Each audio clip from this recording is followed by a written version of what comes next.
हिंदू जनसंघर्ष समितीच्या वतीनं गेली वर्षभर विविध मागण्यांसाठी सरकार दरबारी पाठपुरावा सुरू आहे.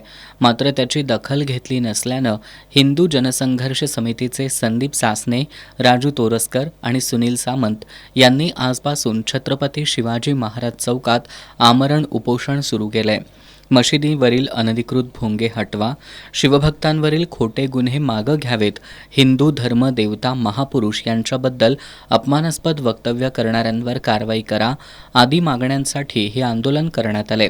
राज्य सरकारनं आंदोलनाची दखल घेतली नाही तर हिंदुत्ववादी संघटनांचे प्रमुख पदाधिकारी छत्रपती शिवाजी महाराज चौकात आत्मदहन करतील असा इशारा हिंदू एकताचे शहर अध्यक्ष गजानन तोडकर यांनी दिलाय. हिंदू जनसंघर्ष समितीच्या वतीनं कोल्हापूर ऐतिहासिक छत्रपती शिवाजी चौकामध्ये आजपासून अमरण उपोषण चालू केलेलं आहे.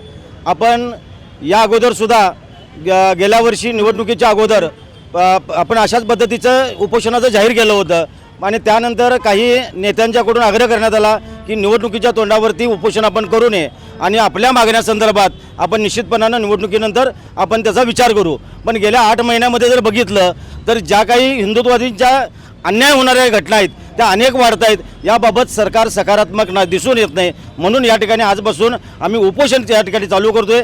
तिघांचं अमरण उपोषण आहे. यामध्ये टप्प्याटप्प्यानं या आंदोलनाचं इथल्या लोकप्रतिनिधींना सर्वप्रथम आपण विधानसभेमध्ये हे विषय मांडावेत यासाठी निवेदन देणार आहोत.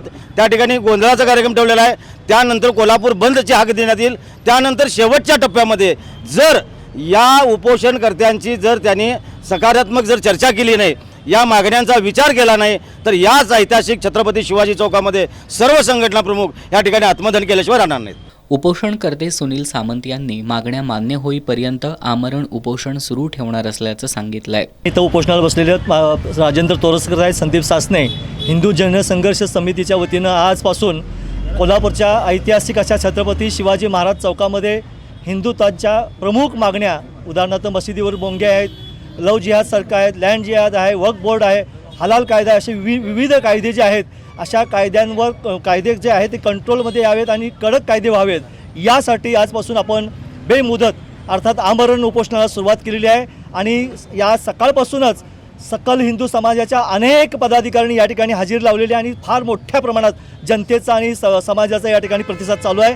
हे आमरण उपोषण तोपर्यंत चालू राहणार आहे जोपर्यंत सरकार आमच्या या मागण्या पूर्ण करत नाहीत आणि या मागण्याला मान्यता देत नाही तोपर्यंत हे उपोषण असं सुरू राहणार आहे. दरम्यान उपोषण स्थळी शिंदे सेनेचे जिल्हाप्रमुख सुजित चव्हाण, उदयबाबा भोसले, बंडा साळुखे, उदय लाड, अभिजित पाटील, आशिष लोखंडे, पराग फडणीस, पूजा शिंदे यांच्यासह विविध हिंदुत्ववादी संघटनांच्या पदाधिकाऱ्यांनी भेट देऊन उपोषणाला पाठिंबा दिला.